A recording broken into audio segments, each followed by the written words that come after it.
On for helping him out there. I'm James Dash Patterson, and I'm joined here once again by our special guest, special guest, Xpecial. Of course, they're going to throw that one at me, and Scarra for some expert insight into this series. So let's get right to that expert insight. Let's look immediately at the pick and ban phase. We saw a Lucian first pick come out. That is a high priority on a champion to give to Doublelift there.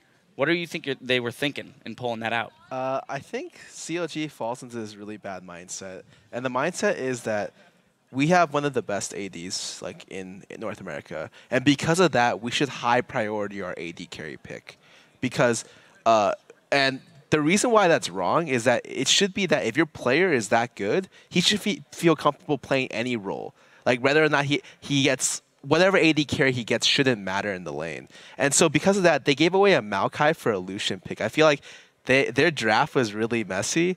And they also picked Ahri, which is something that they, like I said before, you need really, really strong vision control to pull her off. They actually got exceptionally good vision control around the mid game, like at 5 pinks down, all of Dragon Fully War and stuff like that. And then they just executed one fight wrong, 2 fights wrong, and then they just lost the game because their team comp just had no way to come back into the game after that. Even though Doublelift did well, their general team comp and the way that they executed their strategy was poor.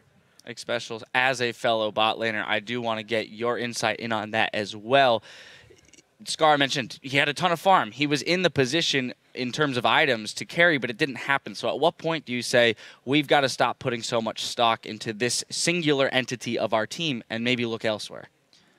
Doublelift actually played really well in laning with AfterMe that game. They were up a significant amount of CS in a matchup where it should be even/slightly favored towards Curse Academy. So it's good that they pressured bottom, and it's good they got ahead from that. But the biggest issue in that game wasn't really just the lanes, it was the fights. They were trying to fight early when Mundo isn't as strong as Maokai. Maokai is a really strong teamfight champion, especially early on with his ultimate. And they just lost way too many fights, and they lost them way too hard.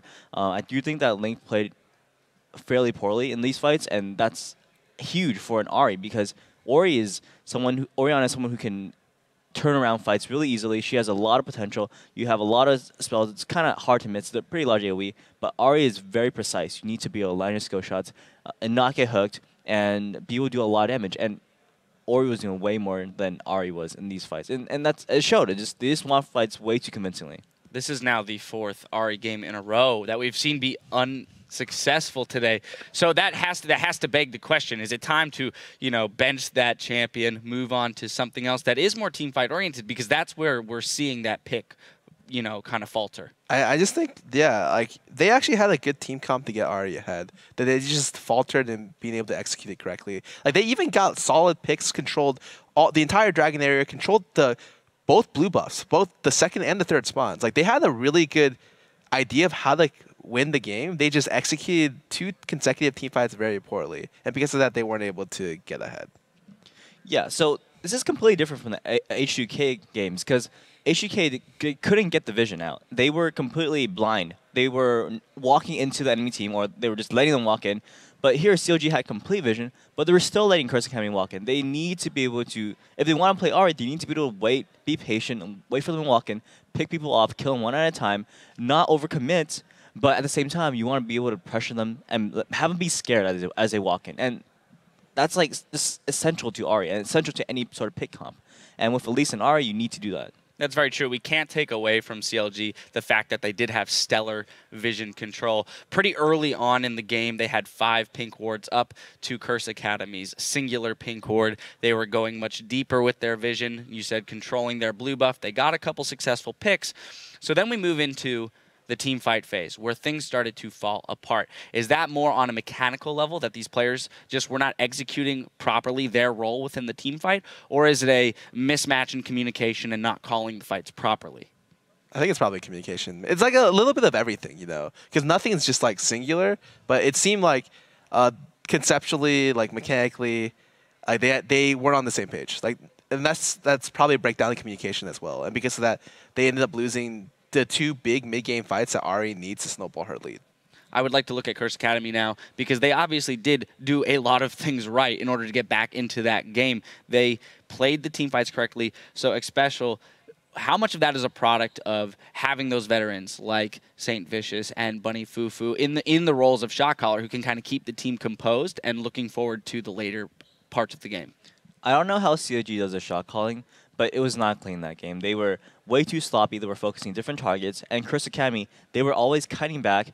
When, for example, Bunny on Thresh got picked off near their Wraith area, Keen had a perfect 4-man ultimate that just completely melted their team. It's just, sure, sometimes they're walking in, they're getting picked off, but their team is reacting immediately. And that sort of communication, that sort of response is what's needed at that level. You don't really have enough time to just tell everybody exactly what to do. It needs to be instinctive. And we're not seeing the LCOG. They're just getting picked off. They're getting into these bad fights. They're not letting skill shots.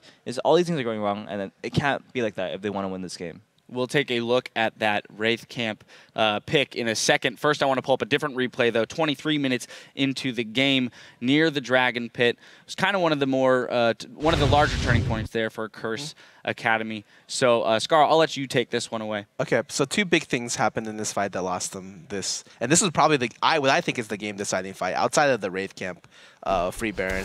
Afro ulti's really too early. Like, no one can follow that up. There's absolutely no way. They go in, it sucks, whatever. The TP comes in, Link gets a perfect charm, and Chunk, there's no reason to ulti back around to try to get damage onto the Thresh. He should have ultied away after that Chunk. They had to disengage after Thresh got Chunk because he's one of their initiators and follow-ups, and they could have just looked to start the Dragon and look for another thing once his rotation came back up. And then after that, Curse Academy just had to clean up the fight. I'm surprised Keen didn't die there because he was like in the middle of 3 people, but he didn't even hit. He hit one person with his ulti, but it didn't matter because CLG had already botched their initiation so hard. Especially you talked about their reactionary play. That's one example. Let's jump right into the second example, which you brought up. We're going to go 27 minutes into the game in Curse Academy's red side jungle.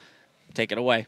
CLG had really good vision in this game. As you can see here, Curse Academy, they're walking in blind. And against an Aryan, at least, that should mean death. But you're going to see in a little bit that's not exactly what happens. They group up way too hard here. You see all 4 of them kind of walk in.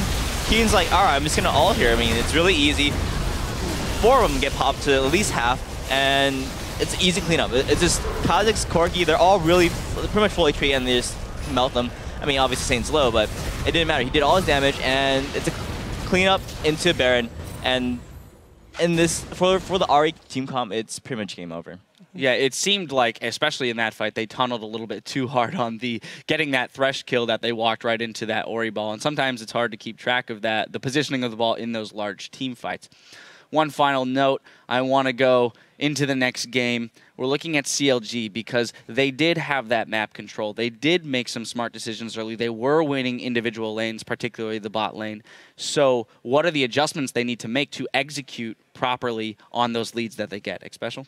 I think Bunny's Thresh was a pretty huge factor in that game. Sure, he wasn't winning his lane, and he was getting picked off once a little bit, but he was making these plays in teamfights that were really punishing, especially for Link's Ahri. I think Link should probably fall back onto probably an Orianna or a Syndra where he can still do damage, even if he doesn't play absolutely perfectly. And I want to see Thresh be taken away, just because I know Bunny's going to have a huge impact on that champion.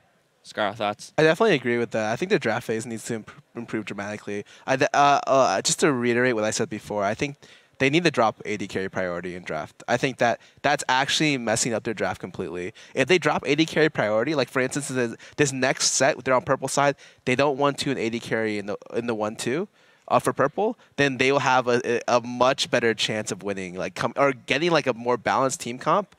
Or a stronger team comp just coming out of draft. And I think that's something that they really need to improve if they're looking to win this series. All right, we'll see if CLG can make those changes as Curse Academy looked rather strong there at the end of Game 1. We do have to take a quick break, but we'll be right back for Game 2 between CLG and Curse Academy.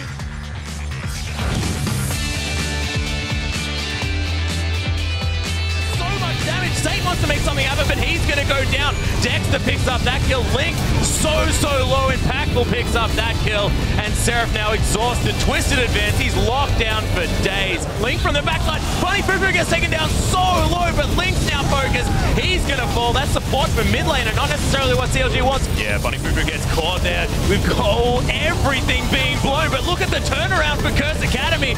All of that damage Impactful got here at exactly the right time. Seraph forced to use that flash to get away, but St. Vicious has found him now. Nice charm from Link. Oh my goodness, Link gets obliterated, and there's a 3-man shockwave there underneath the turret. Double If gets caught, and now Twisted advanced on. He's gonna get destroyed.